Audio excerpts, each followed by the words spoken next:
What was your legendary black market in school? People at my school worshipped Takis as a religion, and bags are sold for 50 cents each in the bathroom stalls. Chips at my school cost us $1.25. That's a good deal. Teachers punished us by making us write. I will refrain from extemporaneous vocalization during valuable pedagogical opportunities 50 or 100 times as homework. So over the summer we would do up a few hundred sheets of that, and we could sell or use them as necessary. They never caught on and slightly changed the phrase. Mate of mine and I used to bring an esky each full of soft drink cans to school and flog them off for $1 each at recess and lunchtime. Made a fair bit of coin before the school caught on and dragged us into the office to tell us what we were doing was illegal. But nevertheless we had a good run. Ozzy confirmed. Skittles. There was this crazy guy that we all called the Skittler because he had a backpack full of Skittles on him at all times and would sell them for like 75 cents a pop. The Skittler was really strange though, and it almost wasn't even worth the interaction. The Skittler LMAO, skittle me this Batman. Hand-drawn fake driver's licenses. This was before photo ones in my state. A girl in my class could hand-draw one that often would pass inspection at a bar. Reminds me of the bench warmers scene. I am 12. He's got identification, as he takes the $10. We had a locker that people would buy stuff from us. You write your name, what you wanted, locker combo, and locker number with the select amount of cash and slide it into the locker. About a week later it showed up. Most of the time it was a way to get weird stuff, but some used it for some asterisk like pot and medication. It got shut down senior year, but somehow the operator was never caught. That sounds incredible. Did the students know who he was? Probably the PE teacher. When my son was in high school I worked at a really great deli, sir. He always had restaurant quality sandwiches that he would trade for medical quality marijuana. I should have known something was up when I was making 4 a day. It's the munchies, man. Lol. I made mad money from toothpicks soaked in peppermint and spearmint extract back in the 70s and 80s. We had a guy that dipped them in cinnamon oil. I did something similar, but I bought them pre-made, then put them all in the same container for about a week. The result was either burning mint or a cold cinnamon flavor that I dubbed cinnamint. They sold pretty well. I was one of few kids that had multiple VCRs at home, so people gave me asterisk so I could make copies of it, so they had asterisk to watch whenever they were home alone. That I did it for free. As a 7th grader in Saudi Arabia, was pretty risky. But I also made copies of the asterisk for myself, so I guess that was my profit. More info. The good VCR was in the living room connected to the TV. When I made copies I used an older VCR and a VCP that I ran headless after everyone had gone to bed. The older units were in another entertainment center not connected to anything, so I would plug them in, insert the tapes, start the recording, go to bed, wake up before everyone else and put everything away. Never got caught. I was more concerned with some other kid getting caught and ratting me out than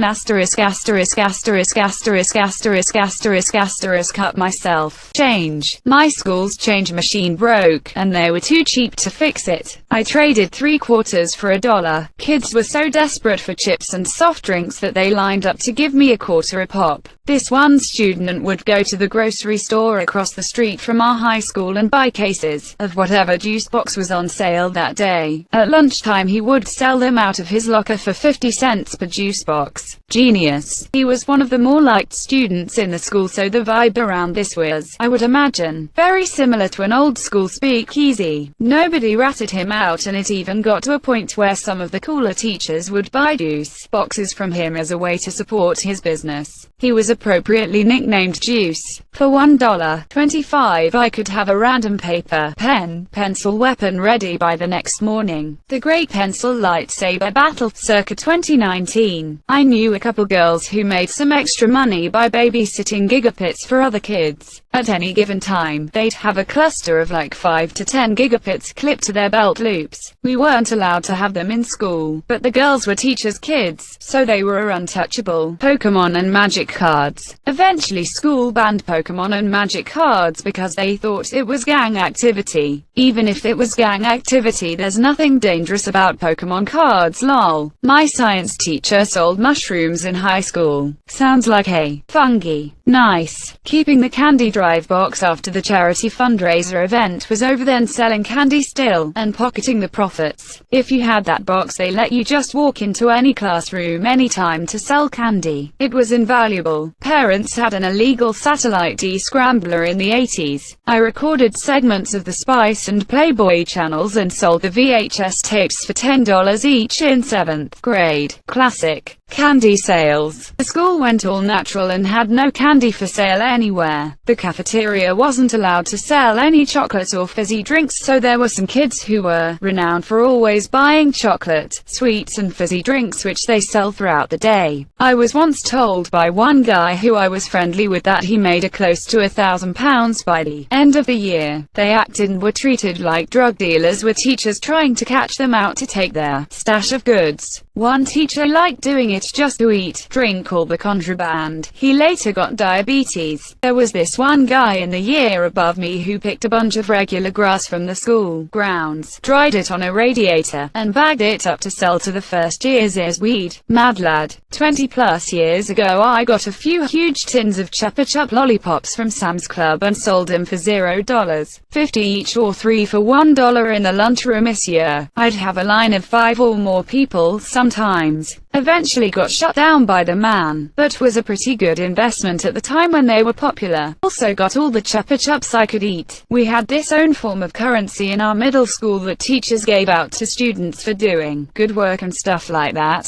It had the faces of the teacher and the amount the dollar was worth on it. You could not trade them this year. The amount $1 could be was 10 to 100 school money. At the end of the year you could bid on items the teachers put out. Gift cards, sodas, console controllers, you name it. About a quarter into the year, 2 students had an idea to start a bank in the underground market. They got almost half a grade to invest in the bank. It was a secure place to put your money. Every few weeks you deposited the money to the teachers if you wanted to. The investors never did that because it would break the bank's agreement. But the 2 students decided, hey, let's not give back the money, so they had around $2 million school money at the end of the year by laundering it into deposits through the whole school year. Apparently, the teachers didn't catch on until everything had been bid on and the 2 kids had almost everything, along with some of the kids snitching. They left school early to get it home. The teachers could not do anything but tell the parents. Here's where it gets even crazier. A few days before the bidding, they changed their parents' phone number on the contact sheet to not get caught. It worked. I feel like I've seen this movie somewhere. Kids I knew went and sold toast with Nutella for a couple days. They made an acceptable amount of money. Pogs. Did you have Alf? He's back. In Pog form. Wall putty, silly putty, paper clip figures, Kool-Aid powder, and a lot more. I ran it all too. It got asterisk asterisk asterisk asterisk down every time, sadly. There was a rule at my school where we couldn't bring candy to school at all. Not after Halloween. Not ever. So very few of us, me included, brought candy to school from home. Once a week. We sold it in the bathrooms. I once made $30. These 2 girls sold Snorties, as we called them this year. They would grind up Smarties and sell the powder. The girls made a ton of profit. They were caught and suspended. I don't remember what happened to them this year. Not a black market at our school, but we had another rule. You couldn't bring food unless you had enough for everyone. One time, this guy started eating a sandwich. Teacher told him to stop and he whipped out 35 more sandwiches. And he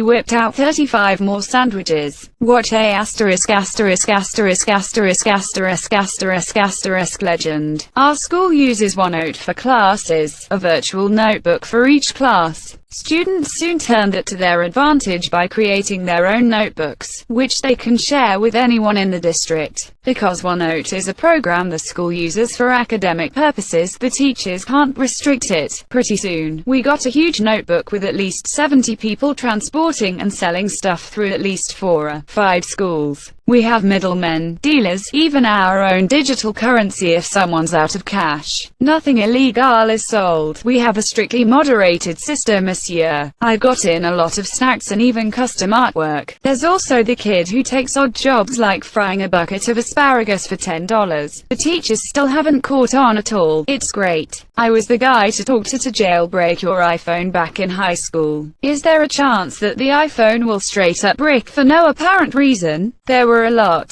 There was the crushed up Smarties people would snort in between classes. Those white lifesaver mints that people would literally fight over. Fake money we got for doing good things that we could later exchange for trinkets and snacks. The goldfish cracker aquariums of middle, Pokemon cards, and pixie sticks. Most food-related items were banned because our motto was, if it's crushes, we snort it. My high school used a very generic grade card that was just printed off on standard printer paper. I figured out that by scanning him into the computer, and a couple minutes of handiwork using paint, I could rearrange numbers to produce higher grades. Would do this for $10 a pop every 6 weeks when grade cards would come out. Would usually get between 10 to 15 people that wanted my services. Eventually got caught because one kid's parents didn't believe the grades he had, and called the school to verify. Turns out HES failing pretty much every class. Funny thing was our principal was so impressed I didn't even get in much trouble. Said he didn't want to ruin my creativity. That's a good principal. Shut it down cause it's bad but respects the pure business sense. Well, it's more or less black market depending on your point of view. Back in school we had a panini black market. My school of 1,500 students had a built-in bar that would provide panini and other ready-to-eat food during the 15 minutes break. But they got something wrong. You can't serve 1,500 students during a 15 minutes break with only 2/3 workers, so they just prepared 150 panini and only the classes near the bar would actually come fast enough to buy something. So a very shady old dude started to come with his family and his panini maker machine and just sell street food just outside the school fence, holding €2 paninis through the fence. On my 4th year there, the owner of the bar came out and started a brawl with them and they ended in bruises and all. After that the president of the school decided to put a net all over the fence so you can't let your hand slide in and thought the problem was solved for a few weeks. Then the